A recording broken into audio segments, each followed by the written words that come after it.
he had gone to the doctor for regular checkup, and the PSA readings were high, so we wanted to pursue it. My husband went for his yearly checkup, and he felt the doctor's finger was in there too long.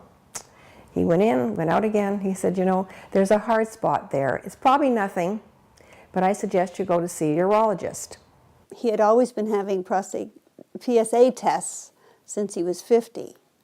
And the doctors were watching the numbers because they would creep up slowly. And the doctor came to our home to tell us, and he was a very close friend of ours, our doctor, and he came to tell us that it was prostate cancer, caught early enough. And it was very, very emotional. And yet I was trying to hide my feelings because I didn't want to convey them to my husband, because he was all upset, and I wanted to try and be strong, and it was very hard. I was so stunned I couldn't think straight. I mean, Jerry having cancer? I mean, he's healthy. He was 63, I think, 63, very good health, and does things that most guys his age could never do. I mean, he's in very good shape. My first reactions to the prostate cancer was one of just devastation. My whole world came tumbling down. How was I going to survive if the worst happened to Michael?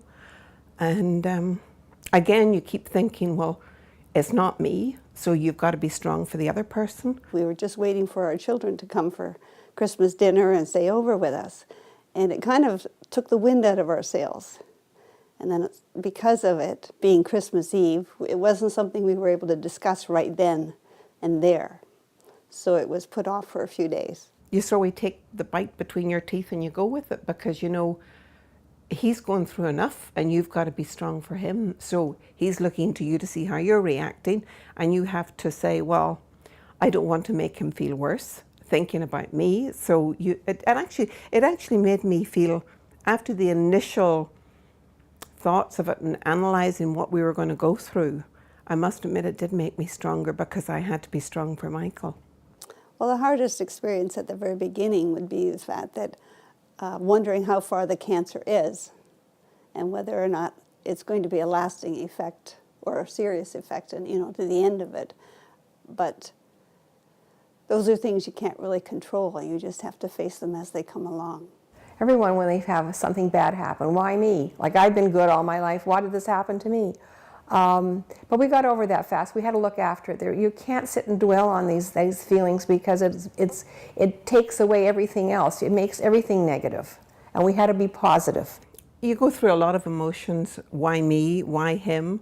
Why us? And I thought, well, we're going to handle this and put our heads together, and we're lucky.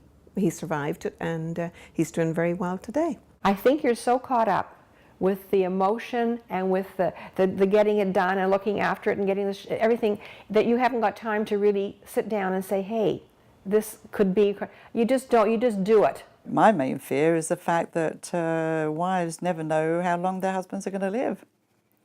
And that is the main thing, I think, the main fear. I hope that cancer of any sort will be cured with some sort of medication.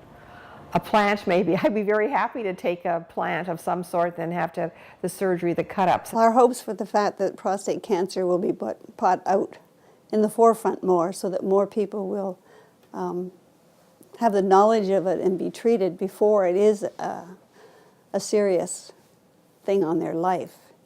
And if we can help people to go through it, to have a more positive attitude and hopefully encourage them through their situations, because everyone is so different. Well, we told our children, I guess, as soon as we heard. I think it's always advisable for guys to tell their families. We've heard of others that don't tell their family. But families need to know and to give you the support, because you need all the support you can get, because otherwise I can see that they would be really depressed and downhearted. They were very emotional about it to start with, and they decided, well, what can we do to help? So it brought us all a lot closer together. We're a close-knit family anyway, but I thought this was it was more so because you all want to help one another, and we're all aware of how each person's feeling. We didn't tell Michael's mother, who was quite elderly, Michael decided he didn't want anyone outside the immediate family to know about it until he was ready to tell them. Our son really didn't want to acknowledge the cancer, and really, over the last 16 years, has always felt that it was better if it wasn't brought up, because perhaps Derek didn't want to talk about it. But Derek was always open to talking about it at any time. And so in that respect, it was hard on Derek not to have his son ask him how he was. So I think a lot of our extended family, because they all live overseas, most of them, when you get together, they're always very interested in how Michael's health is. They ask you, but when I think it's better if you see someone face to face, because you've got more reaction. On the phone, you can hear it in voices, but I think if you see the person face to face, they'll say, how are things? Is he okay? You know, and they don't believe that he is really doing so well.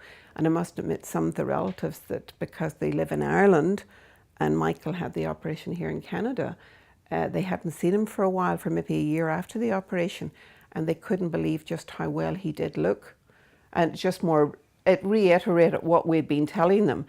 But I guess the distance, people think maybe you're skirting around the issue, maybe you're saying he's well and he's not well.